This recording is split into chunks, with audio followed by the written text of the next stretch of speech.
The October air in Nashville carried the kind of crispness that reminded George Strait why he'd fallen in love with autumn in Tennessee all those years ago.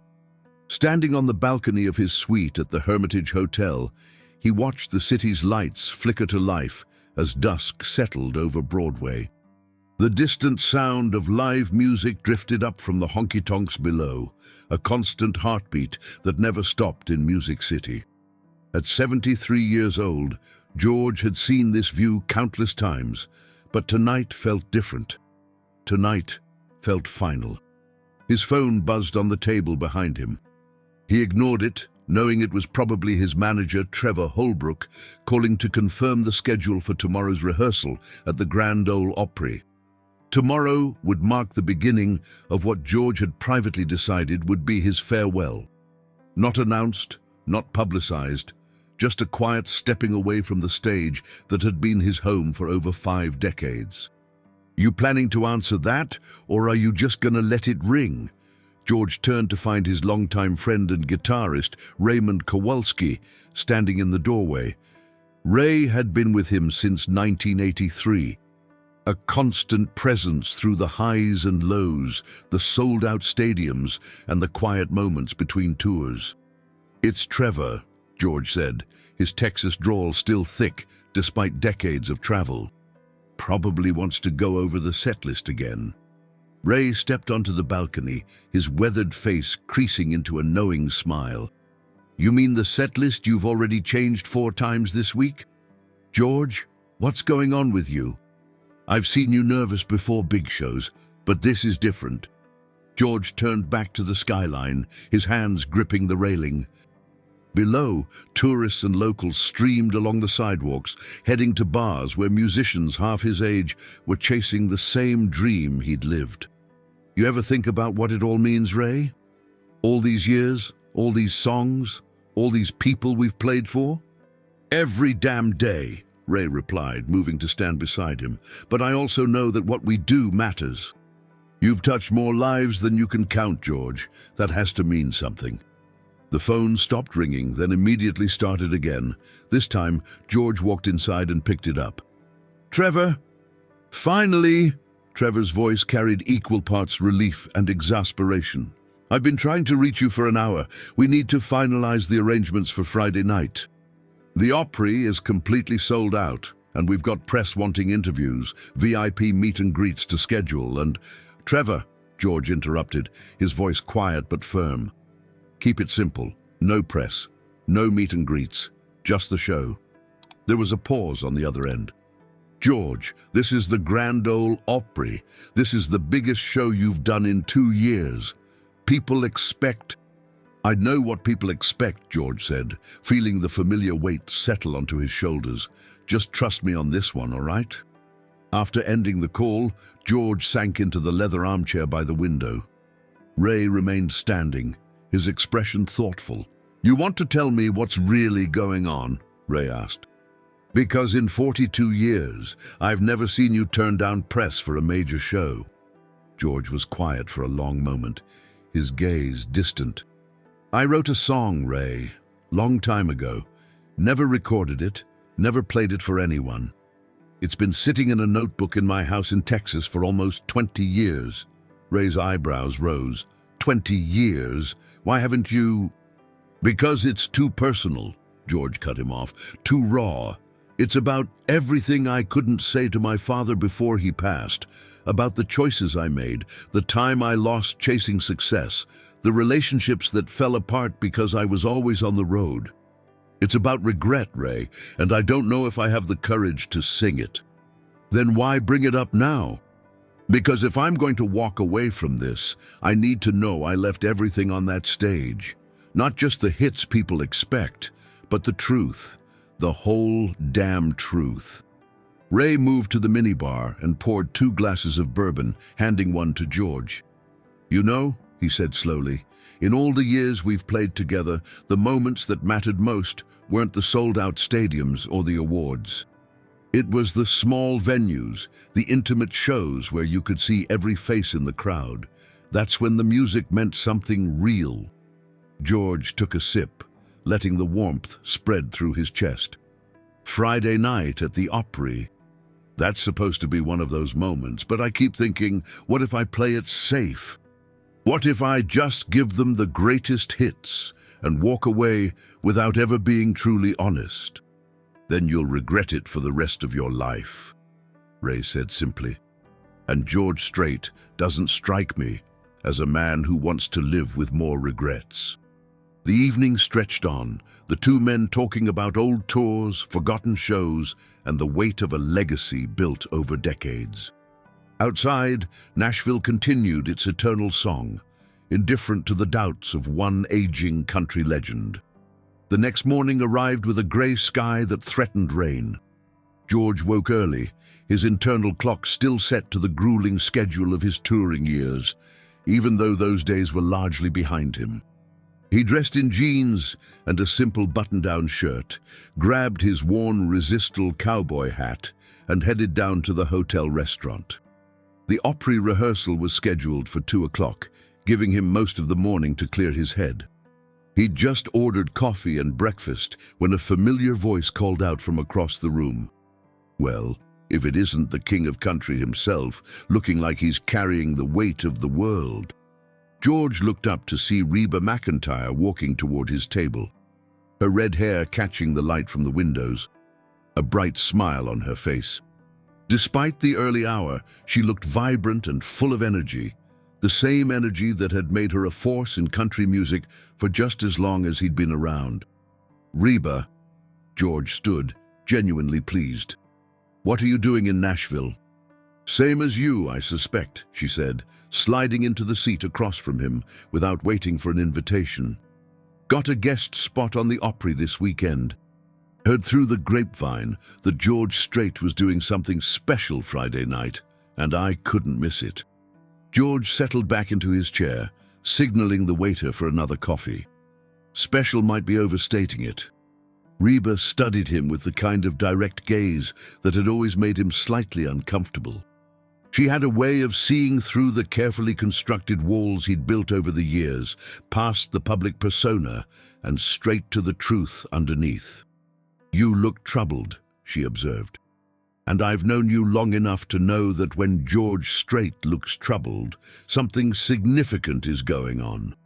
He hesitated, then figured there was no point in hiding it from her.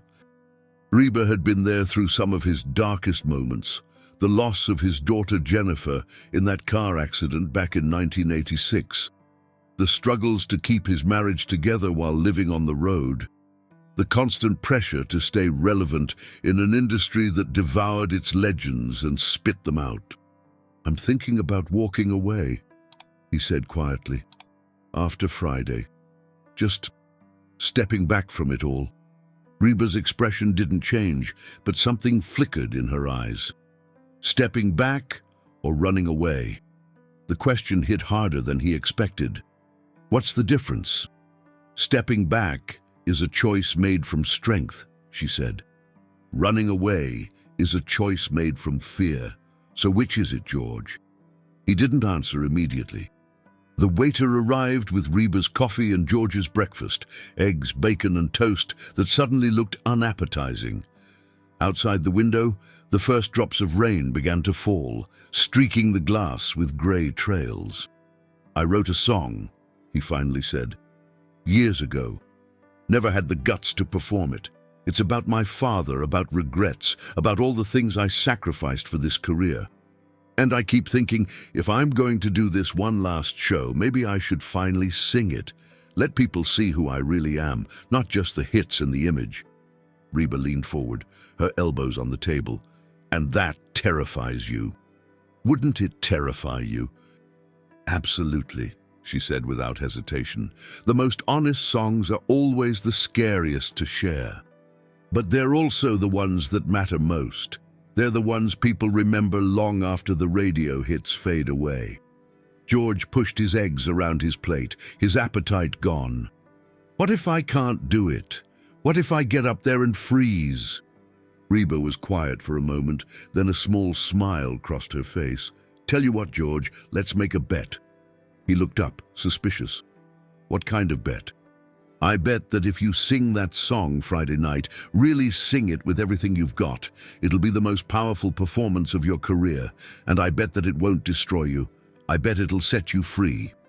And if you're wrong, then I'll buy you the most expensive bottle of bourbon in Nashville and listen to you complain about how right you were, she said.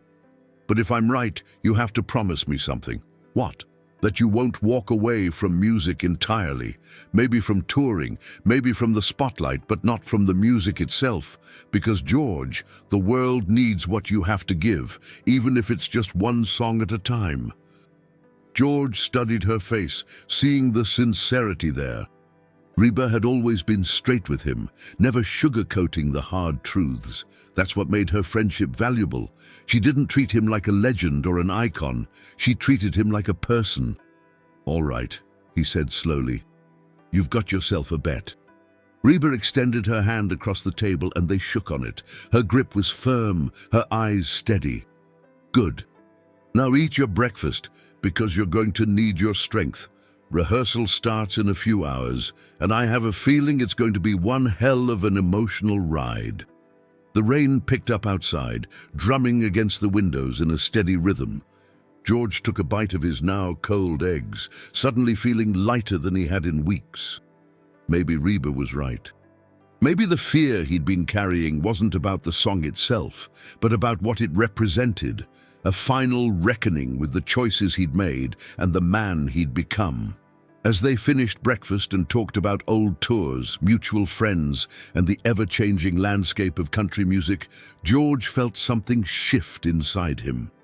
The weight was still there, but it felt less suffocating, less like a burden, and more like something he could carry.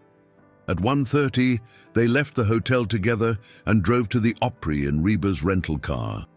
The rain had settled into a steady drizzle, giving everything a soft, muted quality. The Opry House stood proud and familiar, its distinctive architecture a landmark in Nashville's musical landscape. Inside, the building smelled of old wood and history. George had played this stage more times than he could count, but today it felt different. Today it felt like hallowed ground. Trevor met them in the backstage area, clipboard in hand, looking harried. "George, we need to go over the set list. I've got the band ready, sound check is scheduled for 3 and..." He noticed Reba and paused. "Ms. McEntire, I didn't realize you'd be joining us today." "Just here for moral support," Reba said cheerfully. "Don't mind me." Trevor looked between them, clearly sensing something was off, but professional enough not to pry. "Right. Well, George, shall we?" They moved to the stage, where Ray and the rest of the band were already set up. The Opry's famous wooden circle, transplanted from the Ryman Auditorium, sat center stage, a piece of history that had been walked on by every country legend who mattered. George stepped into the circle, feeling the familiar smooth wood beneath his boots. From here, he could see the empty seats stretching back into the darkness, row after row, waiting to be filled with people who expected him to be the king of country, the steady hand of traditional country music. "All right," Trevor said, consulting his clipboard. "We've got Amarillo by Morning as the opener, then Check Yes or No, The Chair, All My Exes Live in Texas." "No," George interrupted. Trevor looked up, confused. "No? Change the set list. Keep Amarillo by Morning as the opener. But after that, I want to do Carrying Your Love With Me, I Cross My Heart, and Give It Away." "Those are good choices," Trevor said, making notes. "And for the closer," George took a breath. "A new song. Well, not new, something I wrote a long time ago. It's called The Long Road Home." The words hung in the air. Ray, who'd been tuning his guitar, looked up sharply. Trevor's pen froze on the paper. "I don't have that in any of our records," Trevor said carefully. "Is this something the band knows?" "No," George admitted. "I'll need to teach it to them. It's acoustic, simple chord progression." "Ray, you remember that pattern we use for I Can Still Make Cheyenne? Similar structure." Ray nodded slowly, understanding dawning in his eyes. You're really doing this. I'm really doing this. Reba, who'd been standing in the wings, stepped forward into the light. Need an extra voice? I'm pretty good at harmonies. George looked at her, grateful. I might take you up on that. The rehearsal began with the familiar songs, the ones George could play in his sleep. His voice, still strong despite his age, filled the empty auditorium with the smooth, effortless tone that had defined country music for generations. The band was tight, professional, each member knowing their role perfectly. But when it came time to rehearse The Long Road Home, everything changed. George pulled a weathered notebook from his bag, the pages yellowed with age. He opened it to a page filled with handwritten lyrics, some crossed out, others circled, the evidence of years of refinement and second-guessing. This is it, he said quietly, more to himself than to the others. He strapped on his acoustic guitar, a Martin D28 he'd owned since 1982, and positioned himself at the microphone. The opening chords were simple, just a basic progression in G major, but when George began to sing, the simplicity became profound. I left home on a summer morning. Daddy, standing on the porch, said, "Son, chase your dreams, but don't forget, the long road home runs north." Years rolled by like tumbleweeds, chasing lights and glory, never stopped to wonder what became my story. His voice cracked slightly on the word story, and he stopped, clearing his throat. In the silence that followed, he could hear his own heartbeat, feel the weight of every word he'd just sung. "Sorry," he muttered. "Let me try again." "George," Reba's voice came from beside him. She'd moved onto the stage without him noticing. "Don't apologize. That crack, that's the truth of it. That's what people need to hear." He looked at her, seeing the understanding in her eyes. She knew what this song was costing him, what it meant to finally voice these words he'd kept locked inside for 2 decades. "The chorus is the hardest part," he admitted. "Then let's do it together," she said. "Just this first time, so you know you can." Ray counted them in, and they began again. This time, when George reached the chorus, Reba's voice joined his, providing a harmony that lifted the melody into something transcendent. "Oh, the long road home, the one I never took, too busy being someone to see what I forsook. Daddy's gone now. Can't tell him what I've learned about the long road home and the bridges that I burned." By the time they finished the song, there wasn't a dry eye among the band members. Trevor stood frozen, his clipboard forgotten. Ray had set down his guitar and was wiping his face with his bandana. George's hands were shaking as he removed his guitar.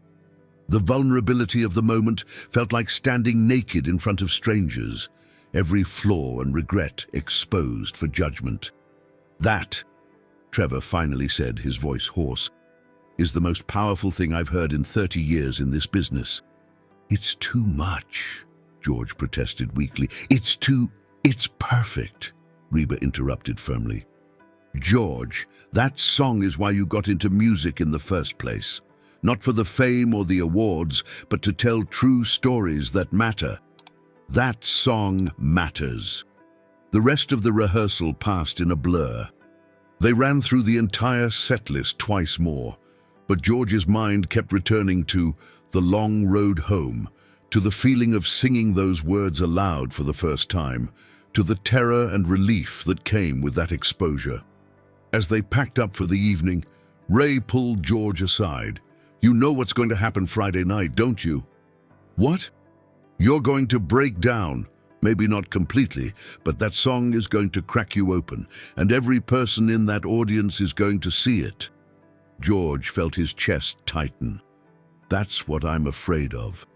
"Don't be," Ray said gently. "Some of the greatest performances in history came from artists who let themselves be vulnerable. Johnny Cash at Folsom Prison, Willie at the Ryman. Patsy Cline singing Crazy like her heart was breaking. That's the stuff people remember, George. Not the perfect performances, but the honest ones." That night, back at his hotel, George stood on the balcony again, watching Nashville's lights. His phone was full of messages, from Trevor confirming logistics, from his wife Norma checking in, from friends in the industry who'd heard he was doing something special at the Opry. But he ignored them all. His mind fixed on Friday night and the promise he'd made to REBA. The bet wasn't really about proving her right or wrong. It was about whether he had the courage to be truly seen, to strip away the legend and reveal the man underneath. The rain had stopped, leaving the air clean and fresh. Somewhere in the city, in one of those honky-tonks on Broadway, a young musician was probably singing his heart out, dreaming of the day they'd play the Opry stage. George remembered being that young musician, full of hope and hunger, believing that success would fill all the empty spaces inside him. Now, at 73, he understood that success had filled some spaces while creating others. A complex equation of gain and loss that couldn't be simplified. He pulled out his phone and dialed Norma's number. She answered on the second ring, her voice warm and familiar. "I was beginning to think you'd forgotten about me," she teased. "Never," he said. "Just been dealing with some things." "Want to talk about it?" He did. For the next hour, he told her about the song, about the bet with REBA, about his fear of being vulnerable in front of thousands of people. Norma listened without interruption, the way she always had, providing the steady anchor he'd needed throughout their marriage. "You know what I think," she finally said. "I think you've spent 50 years giving people what they wanted. Maybe it's time to give them what they need. And maybe what they need is to see that even George Strait has doubts and regrets and fears. Maybe that's the gift, George. Not the perfect performance, but the human one." After they said goodnight, George sat in the darkness of his room, letting her words sink in. The human one. Not the legend, not the icon, but the human being who'd made mistakes and carried regrets and still showed up anyway. Maybe that was enough. Maybe that was everything. Friday morning arrived with brilliant sunshine, as if Nashville itself was putting on its best face for the evening's performance.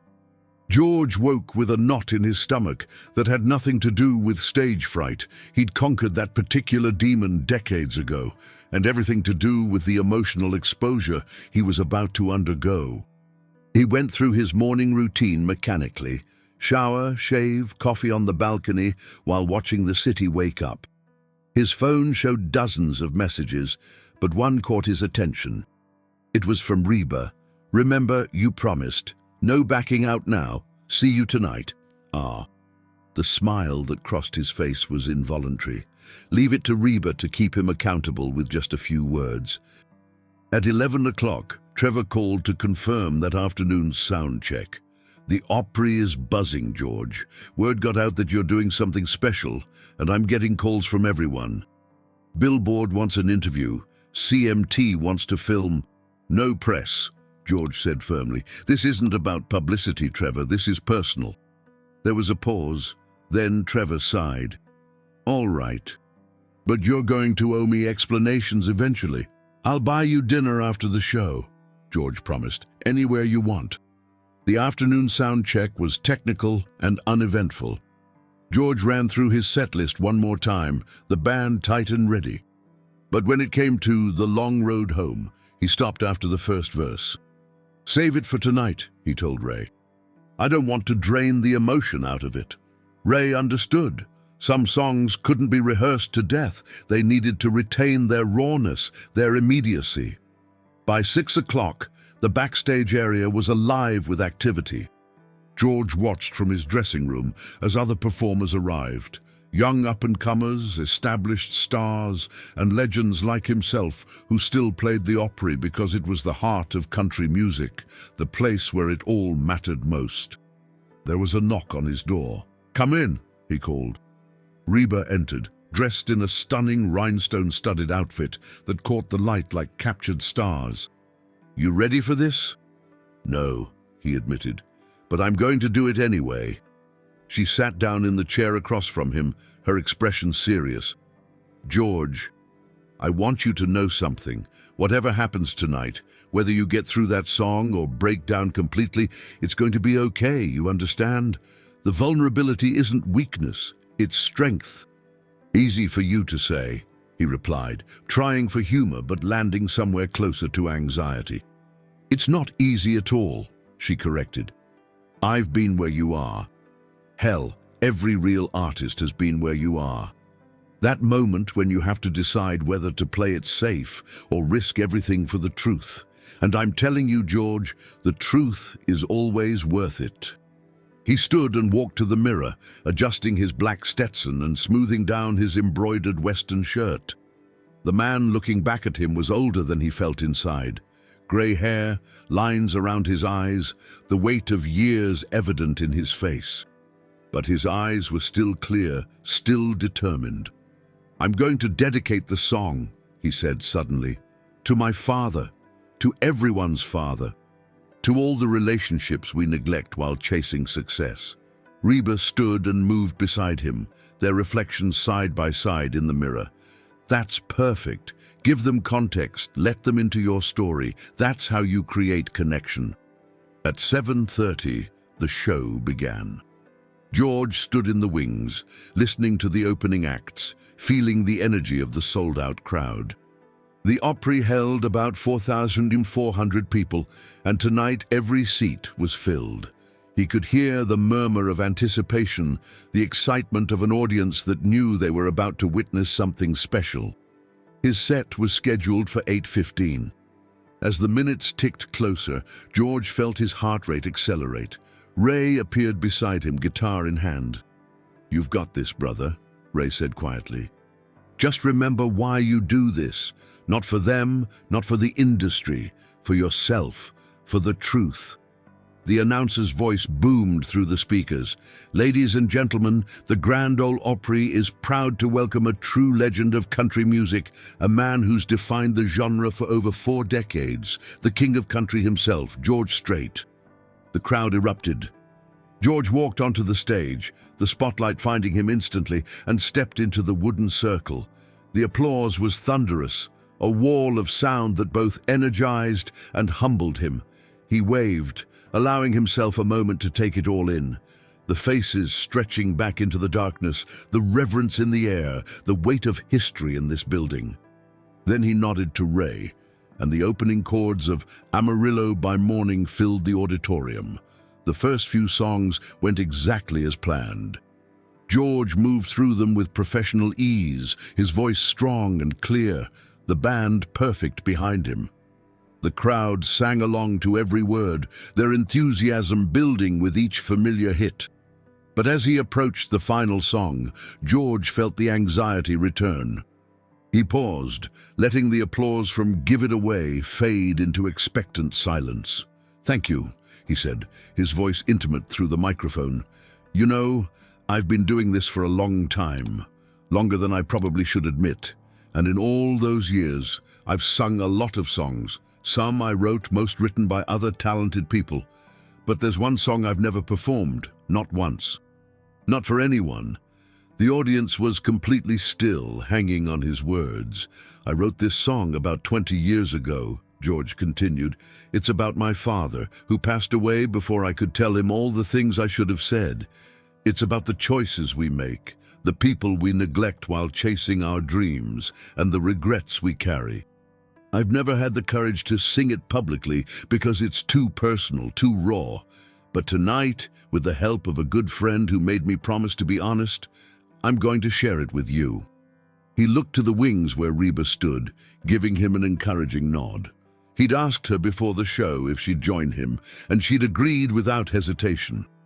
"Ladies and gentlemen, please welcome Reba MCENTIRE." The crowd erupted again as Reba walked onto the stage, taking her place beside George with a microphone. She squeezed his hand briefly, a gesture of support visible only to those in the first few rows. George adjusted his acoustic guitar, his hands steadier than he'd expected.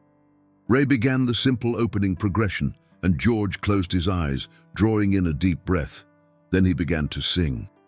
"I left home on a summer morning, Daddy standing on the porch, said, 'Son, chase your dreams, but don't forget, The long road home runs north.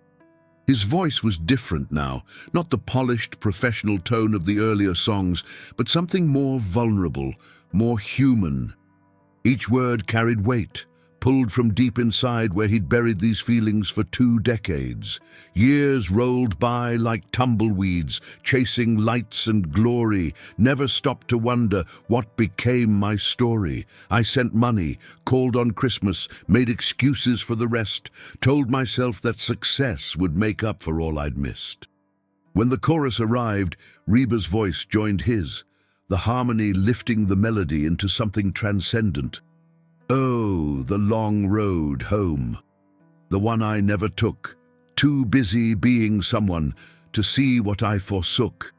Daddy's gone now, can't tell him what I've learned about the long road home and the bridges that I burned. George's voice cracked on burned, emotion overtaking technique. In the audience, he could see people crying, could feel the collective emotion in the room. This wasn't just his story anymore. It was everyone's story, every son and daughter who'd prioritized ambition over presence, success over relationship. The second verse was even harder.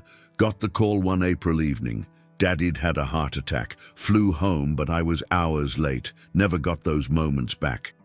Found his letters in the attic, everyone I'd never read, full of pride and love and questions, all the things we'd never said.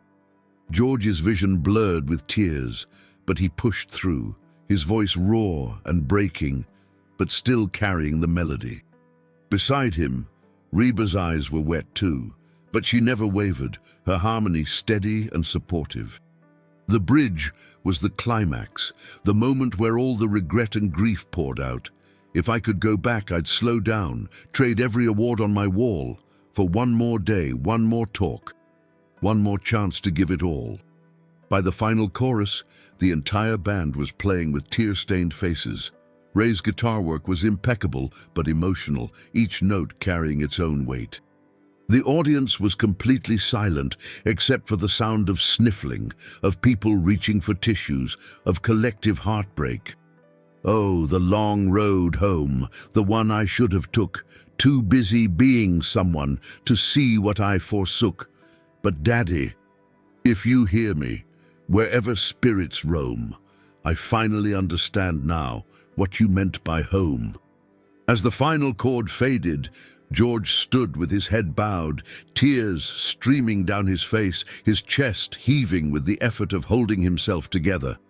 The Opry was completely silent for a moment that stretched into eternity. Then the applause began. Not the enthusiastic cheering of before, but something deeper, more reverent. People rose to their feet, the standing ovation building like a wave. But many were crying too hard to clap, just standing with hands over their hearts, honoring the vulnerability they'd just witnessed. George couldn't speak. He tried to say thank you, tried to wave, but the emotion was too overwhelming. Reba wrapped her arm around him, holding him steady as the applause continued.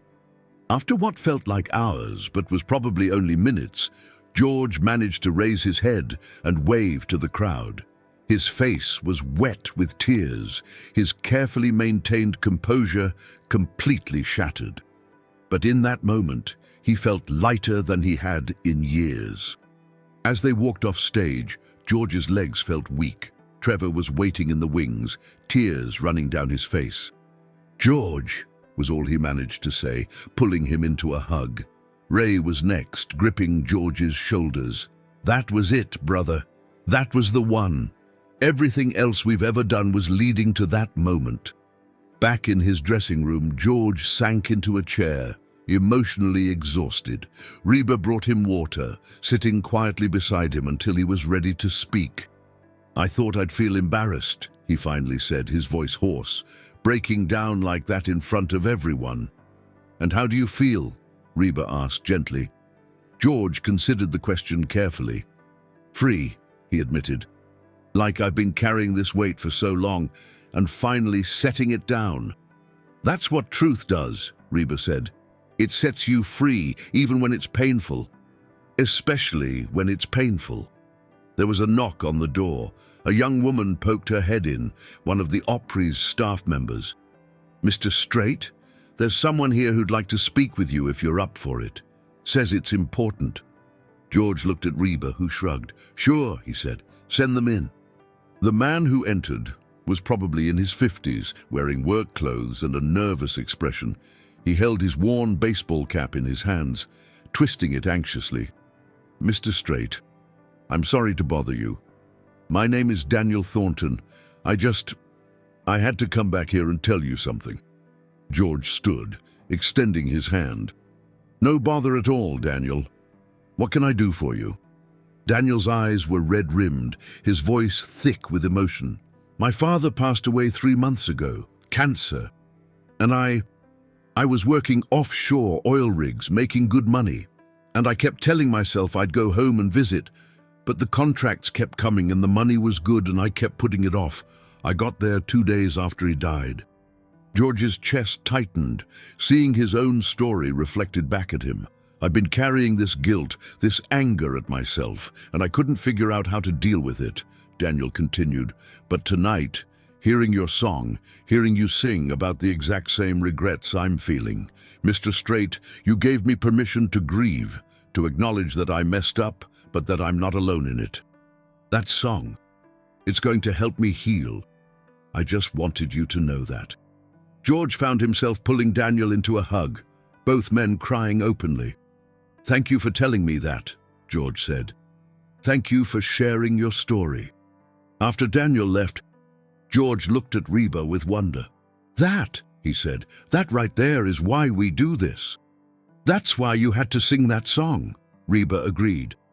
"Not for yourself, though that was important too, but for all the Daniels out there who needed to hear someone else voice their pain." The evening continued with more visitors, fans, fellow musicians, industry people, all coming to share how the song had affected them. Each story was different, but the theme was universal: regret, missed opportunities, the high cost of ambition. By 10 o'clock, George was emotionally drained, but strangely energized. The performance had taken everything out of him, but it had also filled him with something he'd been missing: purpose.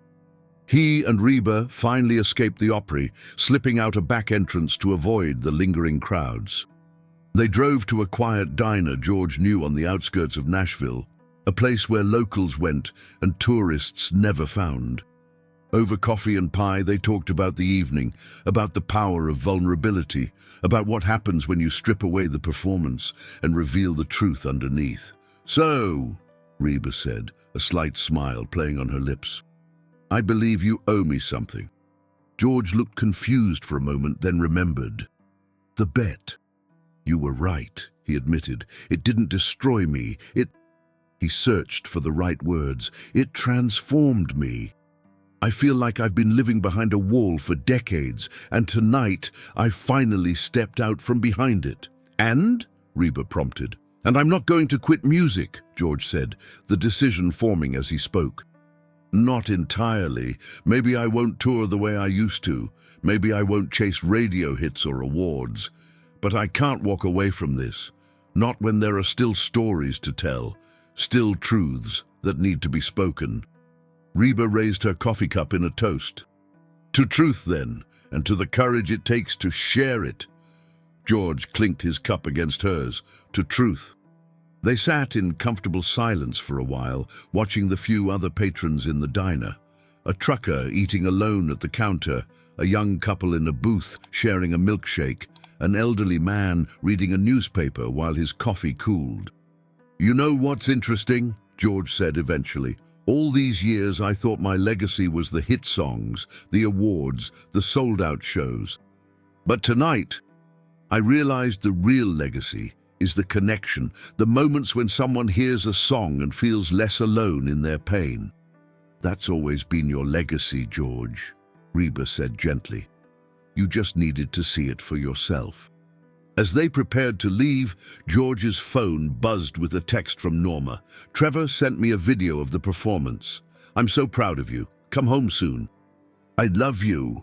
He showed it to Reba, who smiled. "You've got a good woman. The best, George agreed. She's put up with a lot over the years. Maybe part of your new chapter is making sure she knows how much you appreciate that, Reba suggested. George nodded, already thinking about how he wanted to spend his time going forward. Less running, more presence, less performing, more authenticity. Less king of country, more George Strait, the human being. The drive back to the Hermitage Hotel was quiet, both of them lost in their own thoughts. When Reba dropped him off, she gripped his hand one more time. "You did something important tonight," she said. "Don't let anyone tell you otherwise, and don't you dare let that fear creep back in and convince you to build those walls again." "I won't," George promised. "Thank you, Reba, for the bet, for the push, for believing I could do it when I didn't believe in myself." "That's what friends are for," she said simply. Back in his suite, George stood on the balcony one more time, looking out at Nashville's lights. But tonight the city looked different. Tonight it looked like possibility instead of wait, like future instead of past. His phone was full of messages from friends, from industry people, from journalists who'd somehow gotten his number. But one stood out, from Ray. "In 42 years, that was the best thing I've ever been part of. Thank you for letting us share it with you." George typed back, "Thank you for being there, for all of it. See you at breakfast." He slept that night without the anxiety that had plagued him for weeks. In the morning, he'd start figuring out what came next. But for now, he was content to rest in the knowledge that he'd done the thing he'd been most afraid of, and not only survived, but thrived. The bet with Reba hadn't been about winning or losing. It had been about finding the courage to be seen, truly seen, in all his flawed, regretful, beautifully human complexity. And in that visibility, he'd found freedom. George woke Saturday morning to his phone ringing insistently. Groggily, he reached for it, squinting at the screen. It was Trevor calling at 7:30 in the morning. "This better be important," George mumbled into the phone. "Have you seen the internet?" Trevor's voice was pitched with an excitement George had rarely heard from his usually composed manager. "I've been asleep." "What are you talking about?" "George, the performance is everywhere.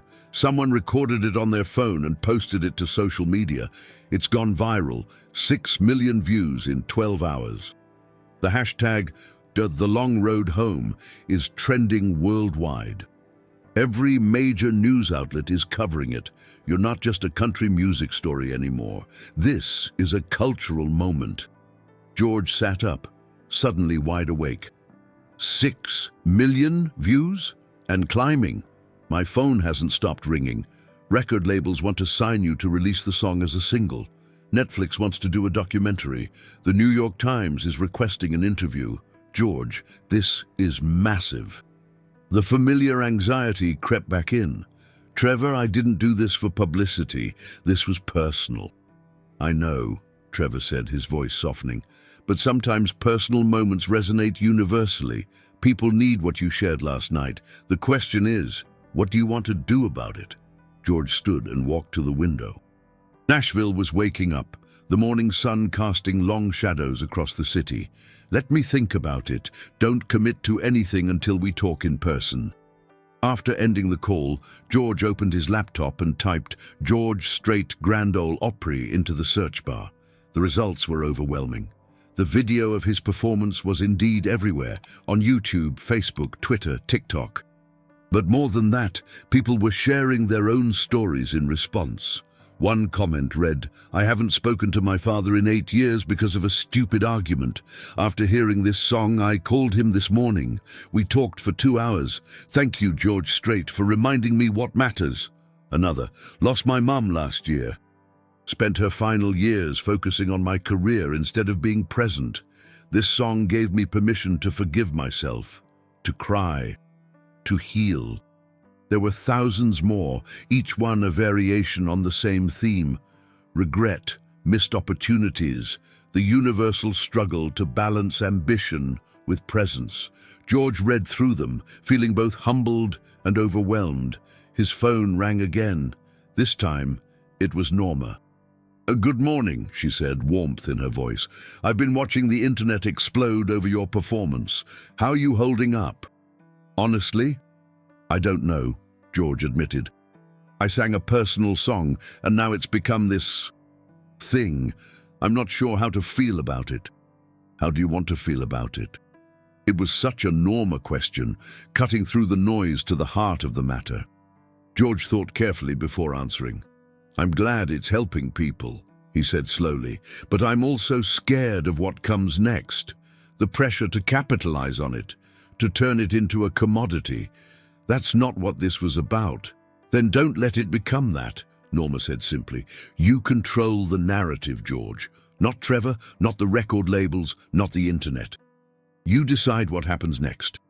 They talked for another hour, Norma's steady presence grounding him as it always had.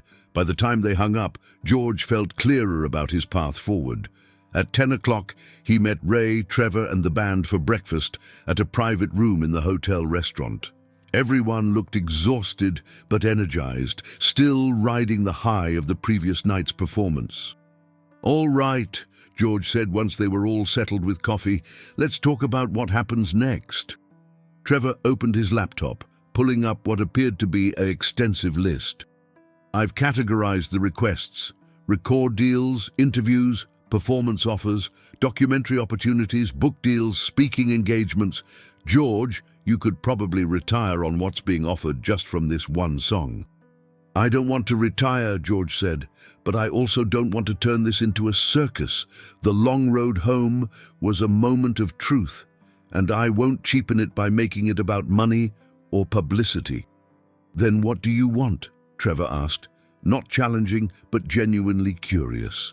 George looked around the table at these men who'd been with him for years, who'd shared the long road of his career.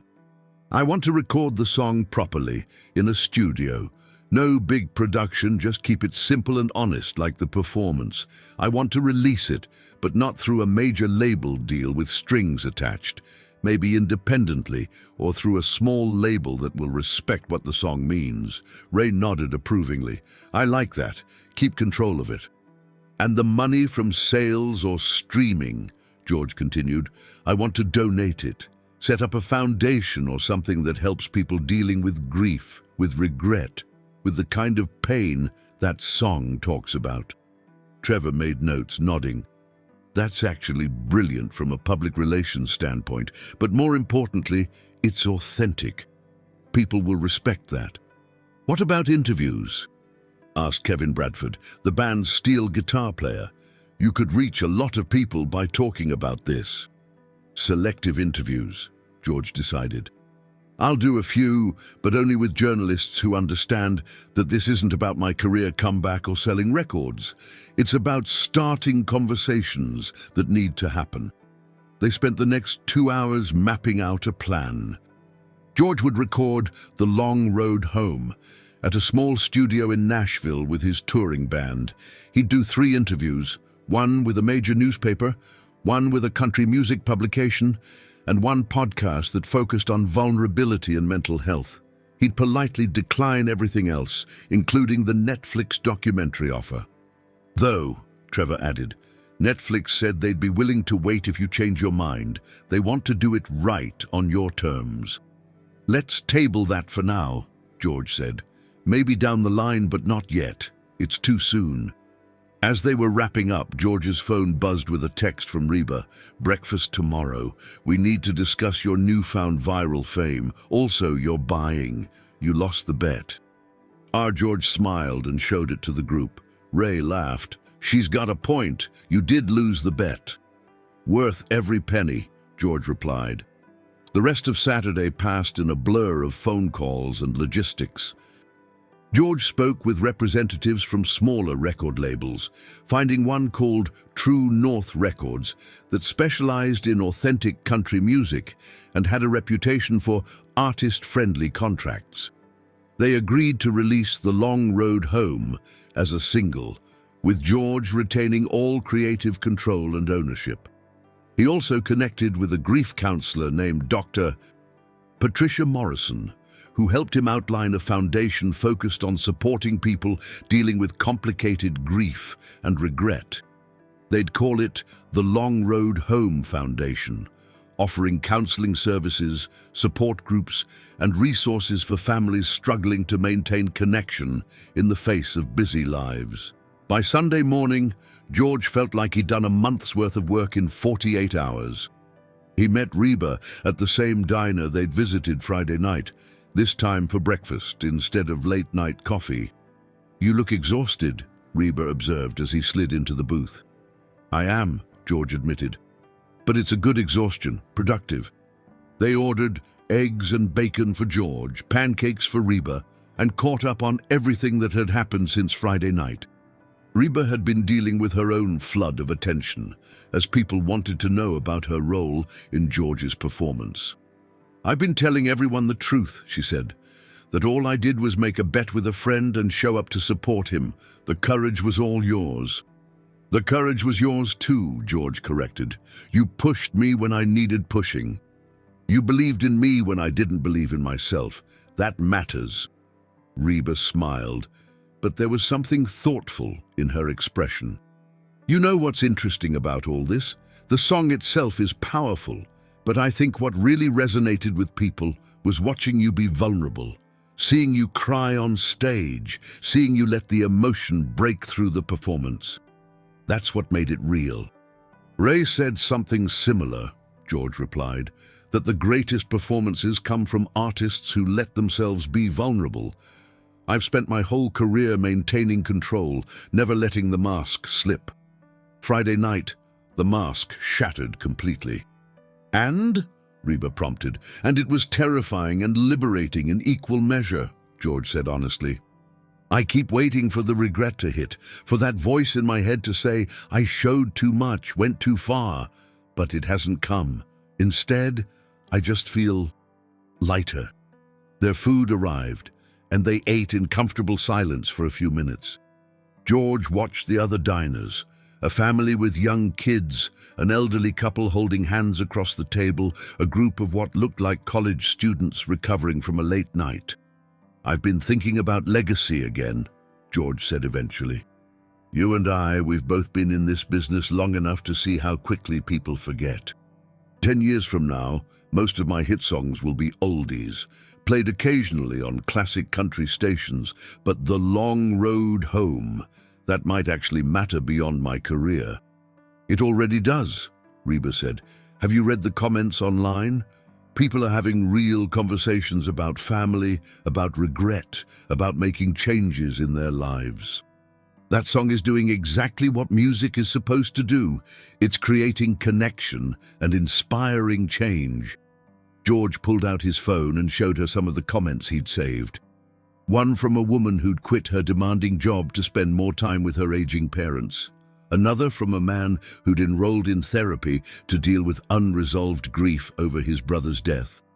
A father who'd decided to turn down a promotion that would have required extensive travel, choosing presence over prestige. "That's incredible," Reba said softly, reading through them. "It's also humbling," George admitted. "All these years, I thought I was just entertaining people. I didn't realize I could actually change lives." "You've been changing lives all along," Reba said. "You just couldn't see it from where you were standing. Sometimes it takes a moment like Friday night to reveal what's always been true."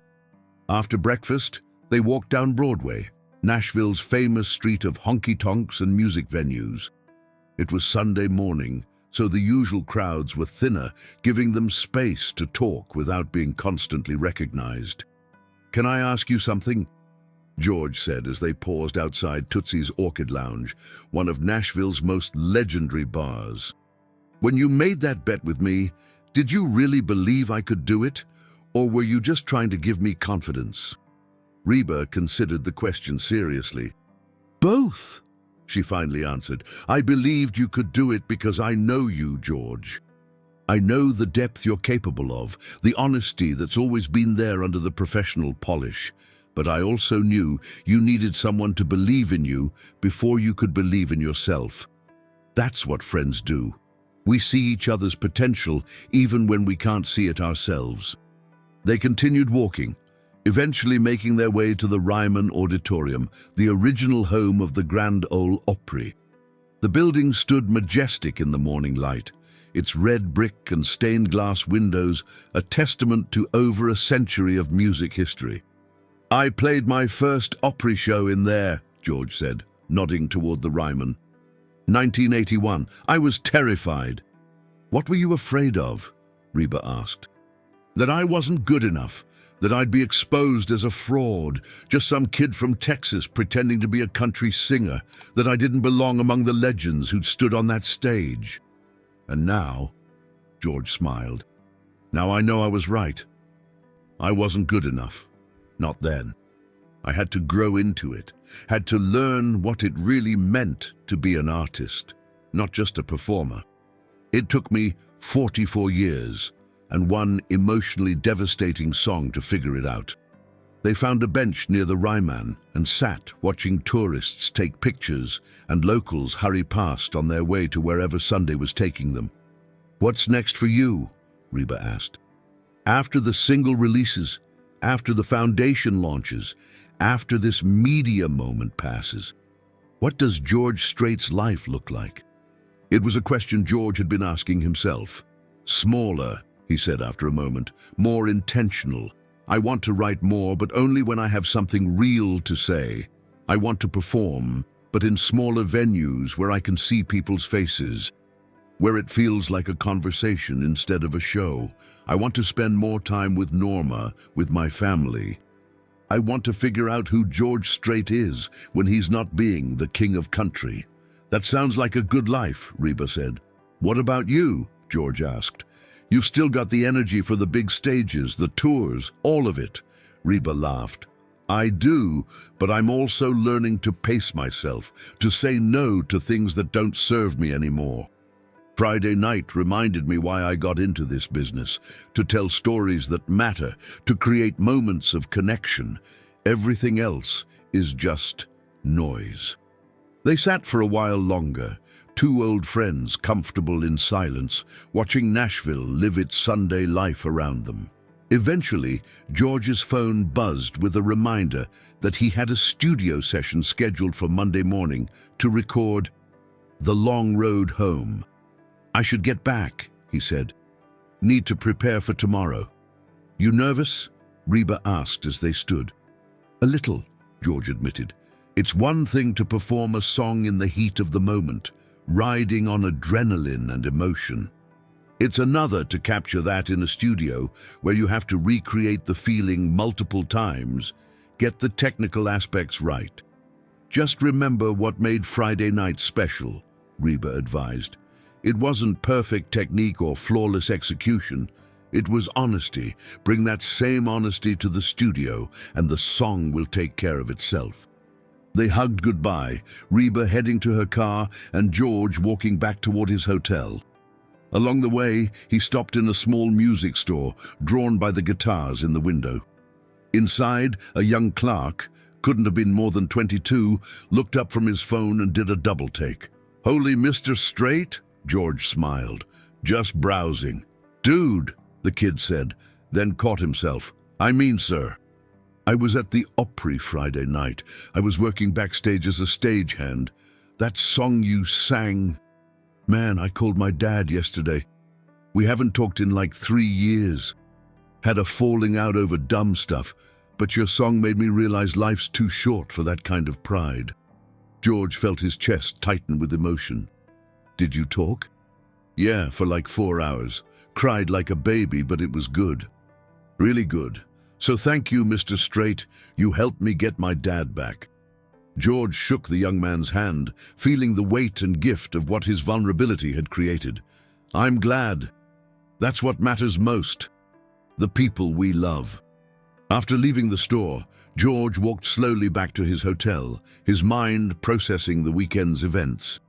What had started as a terrifying gamble, singing his most personal song in front of thousands, had become a catalyst for healing, not just for himself, but for countless others. That evening, he called his own son, George Jr., known as Bubba. They talked for over an hour about everything and nothing, the kind of conversation that happens when you stop taking connection for granted. George told him about the song, about the performance, about what he'd learned. "I'm proud of you, Dad," Bubba said, "not for the viral moment or the acclaim, but for having the guts to be real. That takes more courage than any stadium show." After they hung up, George stood on his balcony one last time before leaving Nashville. The city's lights twinkled in the darkness, and somewhere in those streets, people were making music, chasing dreams, living their lives. He thought about his father, about all the conversations they'd never had, all the moments he'd sacrificed for his career. The regret would always be there. That was the nature of loss, but now it coexisted with something else: purpose. His father's absence had taught him what presence meant, and he was determined to honor that lesson with whatever time he had left. Tomorrow, he'd record the song properly. Then he'd go home to Texas, to Norma, to the life he'd been too busy to fully inhabit for so many years. The king of country was stepping down, but George Strait, the man, was just beginning to understand who he truly wanted to be. Monday morning arrived with a cool breeze that carried the scent of rain. George stood outside Sound Emporium Studios, a modest building in Nashville's Berry Hill neighborhood, feeling a different kind of nervousness than he'd experienced before the Opry performance. The studio had history. Emmylou Harris had recorded here, Guy Clark, Townes Van Zandt. It was a place that respected authenticity over commercial polish, which was exactly why George had chosen it. Ray arrived first, guitar case in hand, followed by the rest of the band. They'd agreed to keep the recording session small, just the core members who'd played at the Opry, plus a sound engineer George trusted named Mitchell Hayes. Mitchell greeted them at the door, a man in his 60s with silver hair and a calm demeanor that immediately put George at ease. "Welcome," he said. "I've got the main room set up for a live recording. Figured you'd want to capture the organic feel rather than tracking each instrument separately." "You figured right," George confirmed. Inside, the studio was warm and inviting.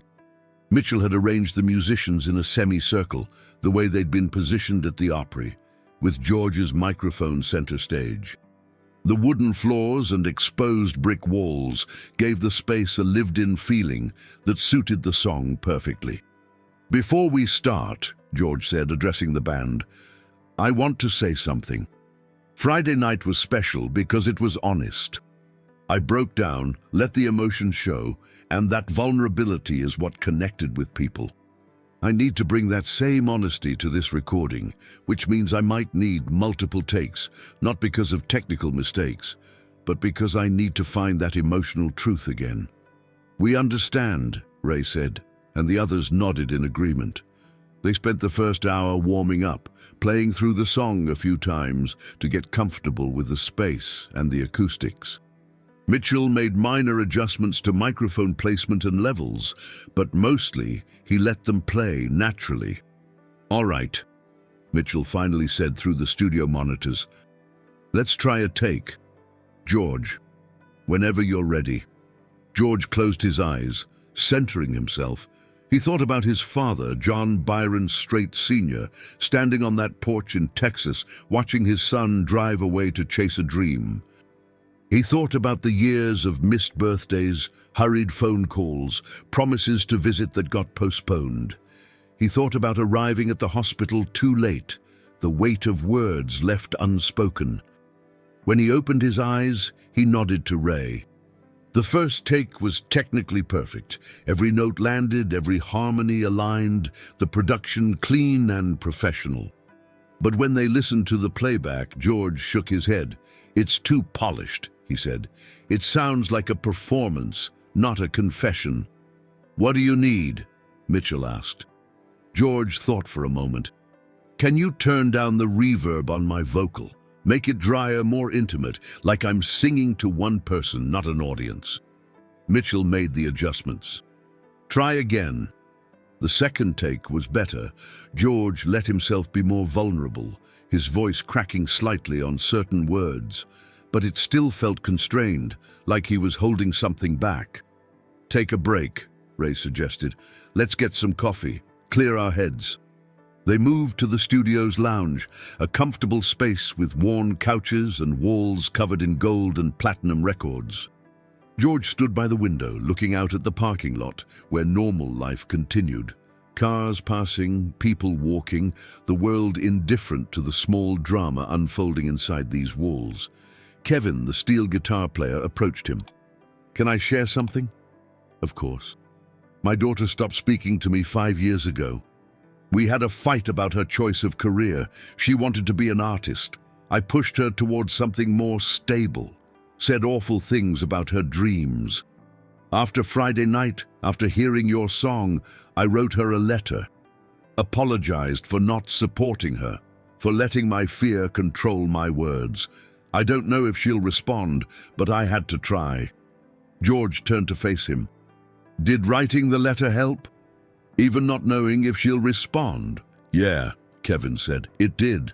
Because it forced me to be honest about my mistakes, to acknowledge where I went wrong.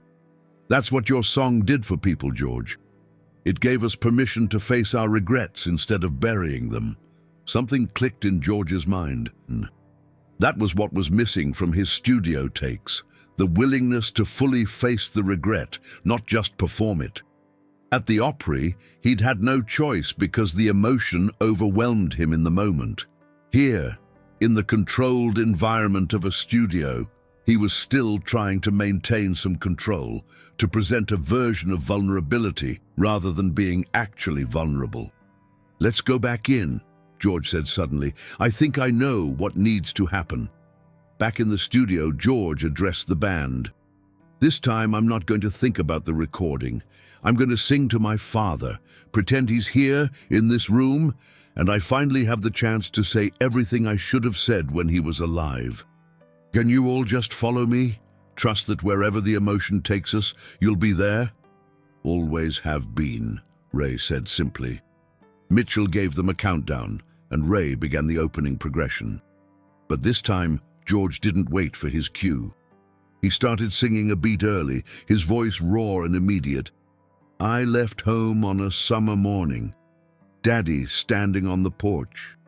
His eyes were closed, and in his mind he could see his father clearly, the weathered face, the work-worn hands, the quiet strength that had defined John Strait.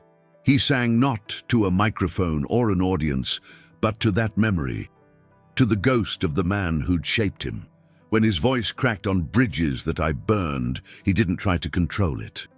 When tears made his throat tight during the second verse, he let it affect the sound.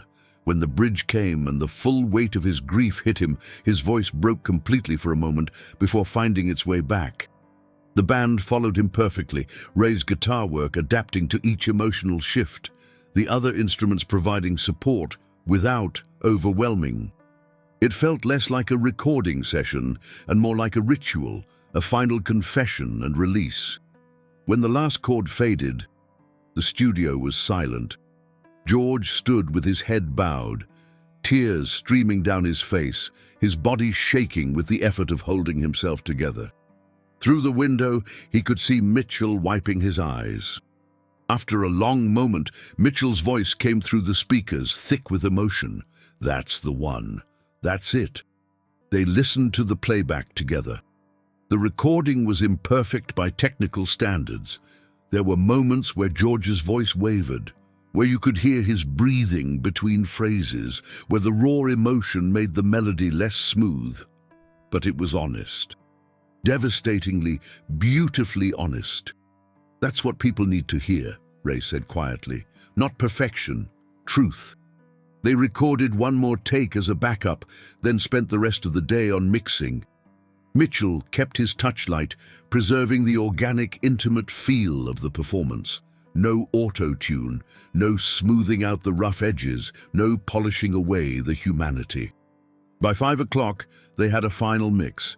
George listened to it one last time, alone in the studio, and felt satisfied. This was the song he'd been carrying for 20 years, finally given voice in a way that honored both his father's memory and the painful lessons his absence had taught. As they were packing up, Mitchell pulled George aside. "I've been engineering records for 40 years. Worked with all the legends, but that might be the most powerful thing I've ever been part of. Thank you for trusting me with it. Thank you for understanding what it needed to be," George replied. That evening, George had dinner with Trevor and representatives from True North Records. They discussed the release plan. The single would drop in 2 weeks, giving them time to build anticipation without losing the momentum from the Opry performance. A portion of proceeds would go directly to the Long Road Home Foundation, which Dr. Morrison was helping establish. "We've already got radio stations requesting it," said Janet Wheeler, the label's president. "Not just country stations either. Adult contemporary, Americana, even some pop stations are interested. This song is transcending genre." "Just make sure the message doesn't get lost," George said. "This isn't about chart positions or commercial success. It's about starting conversations that matter." "We understand," Janet assured him. "That's why we wanted to work with you." This label was built on the idea that music can change lives, not just entertain. The next few days passed in a blur of activity. George did the 3 interviews he'd agreed to. The first was with the New York Times, where he talked about vulnerability, legacy, and the cost of success. The second was with Country Music Weekly, discussing the song's genesis and his father's influence on his life and career. The third was a podcast called The Courage to Feel, where he had an extensive conversation about masculine emotional expression and the importance of confronting regret. Each interview was draining but cathartic, forcing George to articulate things he'd only felt intuitively. He talked about how the music industry often encouraged artists to maintain a persona, to always be on, and how that constant performance could disconnect you from your own humanity. "Friday night at the Opry," he told the podcast host, a therapist named Dr. James Robertson, "I finally stopped performing and started existing. And the irony is, that's when I gave my best performance, when I stopped trying to perform at all." "What do you think changed?" Dr. Robertson asked. "Fear," George said simply. "For decades, I was afraid of being seen as weak, as less than the legend people expected. But REBA made me realize that vulnerability isn't weakness. It's the opposite. It takes immense strength to stand in front of thousands of people and let them see you break." By Thursday, George was exhausted and ready to go home. He'd accomplished what he'd come to Nashville to do: record the song, handle the interviews, set the foundation in motion. Now he needed space to process everything that had happened. REBA called as he was packing. "Heading back to Texas?" "Yeah, need to see Norma, sleep in my own bed, remember who I am when I'm not in the middle of a cultural moment." "Smart," REBA said. "Before you go, I just want to say I'm proud of you. Not just for the song, but for how you've handled everything since. You could have let this become about your ego or your career, but you kept it focused on what matters." "I had a good teacher," George said. "That bet you made with me, it changed everything." "You changed everything," REBA corrected. "I just gave you a little push. The courage was always there, George. You just needed permission to use it." After they said goodbye, George took one last look at Nashville from his hotel balcony. The city had been good to him over the decades, had given him opportunities and success beyond what that young kid from Texas could have imagined. But it had also taken things: time, presence, parts of himself he'd sacrificed to the demands of the industry. Now he was reclaiming those parts, not completely. Some losses were permanent, like his father's death. But he was learning to carry the regret differently, to let it teach rather than torture him. The drive back to Texas was long but peaceful. George took back roads when he could, avoiding highways, taking his time. He stopped in small towns, ate at local diners, talked to people who had no idea who he was. It felt good to be anonymous, to be just another traveler passing through. When he finally pulled into his driveway in San Antonio, Norma was waiting on the porch, exactly where his father had stood all those years ago when George left to chase his dreams. The parallel wasn't lost on him. She met him halfway, wrapping him in a hug that felt like coming home. "Welcome back," she whispered. "It's good to be back," George said, meaning it more than he ever had before. That night, they sat on their own porch, watching the Texas sunset paint the sky in shades of orange and red. George told Norma everything: the recording session, the interviews, the realization that he'd spent so many years performing a version of himself instead of just being himself. "What now?" Norma asked. "Once the song releases, once the foundation launches, what does life look like?" George thought about it carefully. "Smaller, quieter, more intentional. I want to write when I'm inspired, perform when it means something, and spend the rest of my time here, with you, living instead of just existing." "I like the sound of that," Norma said, taking his hand. They sat in comfortable silence as darkness fell, the Texas sky filling with stars. George thought about all the roads he'd traveled, all the stages he'd played, all the moments he'd missed while chasing the next show, the next hit, the next achievement. But he also thought about Daniel Thornton at the Opry, about Kevin's letter to his daughter, about the young stagehand who'd called his father, about all the people who'd shared their stories of healing and reconciliation in response to his song. The long road home wasn't just his journey. It was everyone's journey, the universal struggle to balance ambition with presence, success with connection, the public self with the private truth. And for the first time in decades, George felt like he was finally on the right path. 2 weeks later, The Long Road Home released at midnight on a Thursday. George was awake to see it happen, sitting at his kitchen table in Texas with his laptop open, watching the streaming numbers climb. Within an hour, it had surpassed 1 million streams. By morning, it was the #1 trending song on every major platform.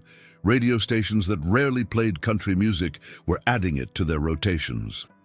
Music critics, who typically ignored the genre, were writing think pieces about its emotional impact. But what struck George most were the continued stories.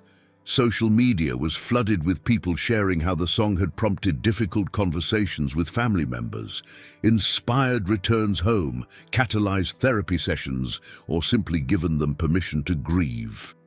One video went particularly viral. A man in his 40s, sitting in his car outside his childhood home, crying as he listened to the song before going inside to reconcile with his father after 15 years of estrangement.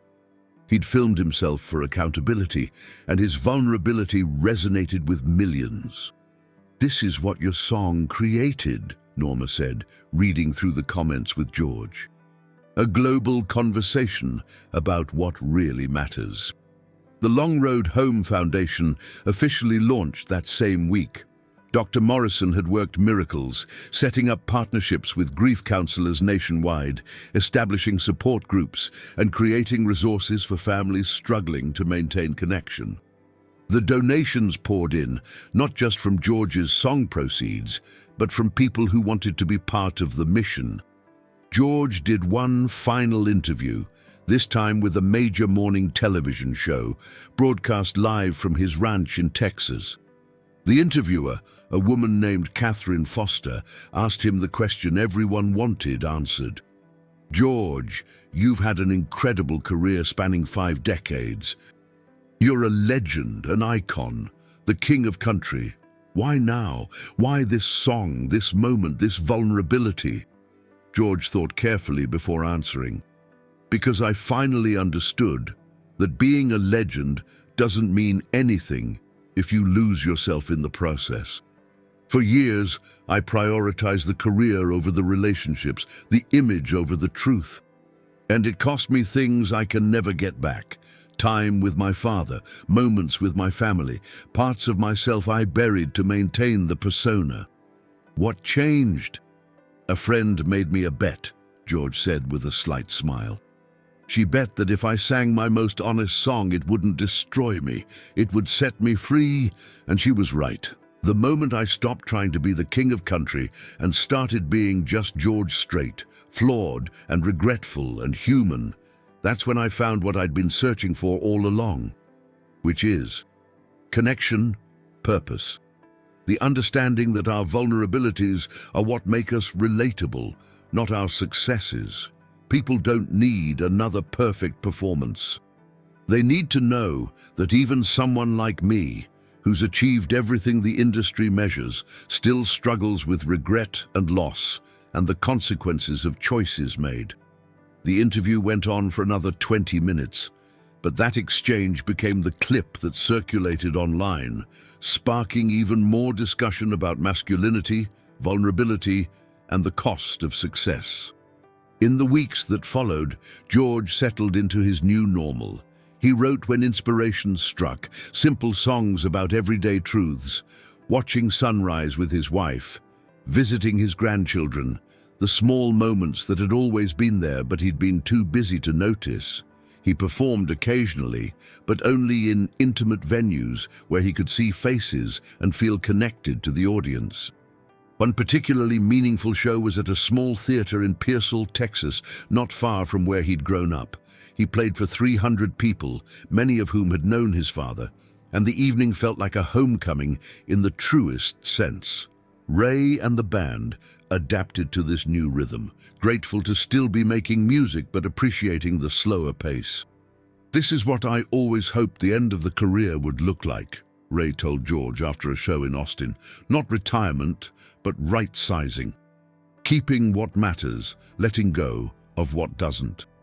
3 months after the Opry performance, George received an unexpected letter. It was from a woman named Claire Donovan, who wrote that she'd been at the show that night with her teenage son, Jacob. Jacob had been struggling with depression and had stopped talking to his family about his feelings, retreating into isolation. "When you sang The Long Road Home and broke down on stage," Claire wrote, "Jacob leaned over and whispered, 'If George Strait can cry, maybe it's okay for me to cry too.' That night, we sat in the car for 2 hours while he told me everything he'd been holding inside, the pain, the fear, the overwhelming sadness. 'Your vulnerability gave my son permission to be vulnerable. You may have saved his life.'" George read the letter 3 times, tears streaming down his face. This was the legacy that mattered. Not the awards or the #1 hits, but the lives touched by truth, honestly expressed. He kept Claire's letter in his office, reading it whenever he doubted whether exposing himself so completely had been worth the cost. It always reassured him that yes, vulnerability had value beyond measure. The foundation grew steadily. Within 6 months, it had helped over 5,000 families access grief counseling and resources. Support groups formed in dozens of cities, creating spaces where people could discuss complicated feelings about loss and regret without judgment. Dr. Morrison told George about one group in particular, men in their 50s and 60s who'd spent lifetimes suppressing emotions, finally finding permission to grieve, to express, to heal. "The Long Road Home became their anthem," she explained. "They play it at the start of every meeting, and it creates immediate vulnerability, immediate permission to be honest." George attended one of these meetings in San Antonio, sitting quietly in the circle as men shared their stories. He didn't introduce himself as anyone special, just another person working through regret and loss. But by the end of the session, several men approached him, recognizing him not as a celebrity, but as someone who understood their pain. "Thank you," one man said simply, "for showing us it's okay to feel." By the end of the year, The Long Road Home had become more than a song. It had become a cultural touchstone for discussions about emotional honesty, the cost of ambition, and the importance of presence over achievement. Universities used it in psychology and communications courses. Therapists played it in sessions. Corporate leadership programs incorporated it into discussions about work-life balance. But for George, the most meaningful moment came on a quiet Tuesday in December. He was sitting on his porch, the same spot where he'd sat with Norma after returning from Nashville, when his phone rang. It was Reba. "I'm coming through San Antonio next week," she said. "Thought I might stop by, collect on that dinner you owe me for winning our bet." George laughed. "You're never going to let me forget that, are you?" "Never," Reba confirmed cheerfully. "But seriously, I want to see you, catch up properly, not just through texts and news articles." The following Wednesday, Reba arrived at the ranch. They sat on the porch with iced tea, watching horses graze in the distance, the Texas landscape peaceful and unchanging. "So," Reba said after they'd caught up on industry gossip and mutual friends, "was I right?" "About what?" "The bet. Did that song set you free like I said it would?" George considered the question seriously. "Yes and no. It didn't erase the regrets or bring my father back. But it transformed how I carry those things. The weight is still there, but it's integrated now, part of who I am rather than something I'm trying to hide or escape." "That's all anyone can ask for," Reba said. "Not the erasure of pain, but the integration of it into a fuller, more honest self." They sat in comfortable silence, the kind possible only between old friends who'd been through significant experiences together. Eventually, George spoke again. "You know what I think about sometimes? All those years I spent chasing the next achievement, the next award, the next milestone. I thought that's what success looked like, constant forward momentum, always more. But the real success was here all along, in moments like this, sitting with a friend, watching the sun set, being present for what is, rather than always reaching for what's next." "Took you long enough to figure it out," Reba teased gently. "Better late than never," George replied. As they watched the sun sink toward the horizon, painting the Texas sky in brilliant colors, George felt profound gratitude for Reba's friendship and her willingness to challenge him, for the opportunity to create art that mattered, for the second chance to live more intentionally. The king of country had stepped down, but George Strait had stepped up into his full humanity, his complete self, no longer divided between the public persona and the private truth. And in that integration, he'd found what he'd been searching for all along: peace, purpose, and the profound connection that comes from being truly vulnerably seen. The long road home had been exactly that, long and often painful, but it had led him to the place he needed to be, the person he needed to become. And standing here, with the weight of regret transformed into the wisdom of hard-earned lessons, George understood that sometimes the greatest gift of loss is what it teaches us about the preciousness of presence. His father was gone, and that grief would never fully fade. But in honoring his father's memory through radical honesty about his regrets, George had created something that would outlive them both. A conversation about what truly matters, a permission for others to grieve and grow, a legacy measured not in awards or sales, but in lives touched and hearts opened. As darkness fell and stars began to emerge in the vast Texas sky, Reba stood to leave. George walked her to her car, and they hugged goodbye. "Thank you," he said, "for the bet, for believing in me, for pushing me toward the truth." "Thank you," Reba replied, "for having the courage to follow through. A lot of people talk about vulnerability, but you lived it. That matters." After she drove away, George returned to the porch, where Norma had joined him, bringing a blanket against the cooling night air. She settled beside him, and he wrapped his arm around her shoulders. "Good visit?" she asked. "Very good. We were just talking about how long it took me to figure out what really matters." Norma smiled. "Well, you figured it out eventually. That's what counts." They sat together under the stars, the same stars that had witnessed George's entire journey, the ambitious young musician leaving home, the rising star chasing success, the established legend maintaining his image, and finally, the man who'd found the courage to let all the pretense fall away and stand fully in his truth. The road had been long, and parts of it had been devastating. But George had finally made it home, not just to Texas, not just to this house and this porch, but to himself, to the authentic, imperfect, beautifully human version of George Strait that had always existed beneath the legend, waiting for permission to be seen. And in that homecoming, he'd discovered what he'd been searching for through 5 decades of music. Not immortality through fame, but meaning through connection. Not perfection through performance, but truth through vulnerability. Not escape from regret, but integration of it into a fuller, more honest life. The long road home had led him exactly where he needed to be. And for the first time in longer than he could remember, George Strait was exactly who he needed to be. No more, no less, just himself. That was enough. That was everything.